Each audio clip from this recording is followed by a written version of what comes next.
ये एक समय की बात है जब रावण, लंका का राजा, अपनी शक्ति और दम में बहुत गर्वित था। उसे यह बात बहुत पसंद थी कि वह अत्यंत बलशाली और ज्ञानी था, लेकिन उसकी शक्ति और महत्वाकांक्षा में एक कमी थी, वह अपने दिल में किसी के लिए सच्चा प्रेम नहीं रखता था। वहीं दूसरी ओर जनकपुर की सीता अपनी सुंदरता और निस्वार्थ प्रेम के लिए जानी जाती थी। उसकी सुंदरता से प्रभावित होकर कई राजकुमार उससे विवाह करना चाहते थे, लेकिन सीता ने केवल राम को अपना पति मान लिया।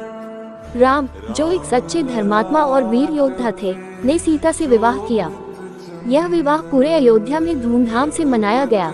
जब रावण ने सीता की सुंदरता के बारे में सुना तो वह उसके प्रति आकर्षित हो गया।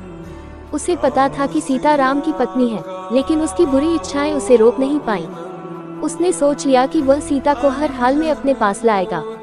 अपनी योजना को अंजाम देने के लिए रावण ने अपनी बहन शूर्पणखा को भेजा, लेकिन राम और लक्ष्मण ने उसे समझा दिया कि सीता केवल राम की है। एक दिन रावण ने एक सुनहरी मृग भेजा, जिसे देखकर सीता मोहित हो गई। उसने राम से कहा, प्रिय, इस मृग को पकड़ने के लिए जाओ। राम ने मृग का पीछा करने का निर्णय लिया, लेकिन जब वह उसे पकड़ने के लिए गए, तब रावण ने अपने असली इरादे को अंजाम देने का समय समझा। वह एक साधु का वेश धारण करके सीता के पास पहुंचा। भगवती, मैं एक तपस्वी हूँ और आपको देखकर बहुत प्रसन्न हूँ, रावण ने कहा। सीता उसकी बातों में आ गई और उसके पास गई। तभी रावण ने अपनी असली पहचान खोली और सीता को उठा लिया।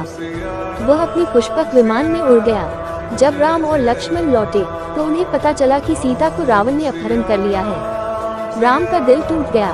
वह अपने प्रिय पत्नी को खोने के दर्द में थे। उन्होंने तुरंत लक्ष्मण से कहा, हमें सीता को बचाने के लिए हर संभव प्रयास करना होगा। लक्ष्मण ने कहा, भाई, हमें सबसे पहले हनुमान जी से मदद मांगनी चाहिए। वह बहुत शक्तिशाली हैं और हमें रावण की लंका का पता लगाने में सहायता कर सकते हैं। राम और लक्ष्मण ने हनुमान को बुलाया। हनुमान ने उनकी बातों को ध्यान से सुना और कहा, मैं लंका जाकर सीता जी का पता लगाऊंगा। वह तुरंत उड़कर लंका पहुंचा। वहां उसने देखा कि सीता रावण के महल में कैद थी, लेकिन वह निराश नहीं हुई थी। हनुमान ने उन्हें आश्वासन दिया और कहा, मैं आपके पति राम के पास लौटूंगा और उन्हें सब कुछ बताऊंगा। हनुमान ने सीता को एक अंगूठी दी, जिससे सीता उन्हें पहचान सके। हनुमान ने लंका में रावण के साम्राज्य को देखकर उसकी शक्ति और ऐश्वर्य का मूल्यांकन किया, लेकिन वह ये भी जानता था कि रावण की बुराइयों का अंत निश्चित है। हनुमान ने राम को सब कुछ बताया और राम ने सीता को बचाने के लिए एक विशाल सेना तैयार की। वह वानर सेना के साथ लंका की ओर बढ़े। समुद्र को पार करने के लिए उन्होंने एक पुल बनाने का निर्णय लिया। नल और नील नामक वानरों ने इस कार्य को अंजाम दिया। जब सेना लंका पहुंची तो एक विशाल युद्ध हुआ। रावण ने अपने सभी योद्धाओं को आमंत्रित किया, लेकिन राम की सेना ने सभी को पराजित कर दिया। राम ने रावण से सीधा मुकाबला करने का निर्णय लिया। दोनों के बीच एक भव्य युद्ध हुआ, जिसमें राम ने अपनी तीर धनुष से रावण पर अचूक वार किए। राम की बहादुरी और लक्ष्मण की सहायता ने अंततः रावण को हराने में महत्वपूर्ण भूमिका निभाई।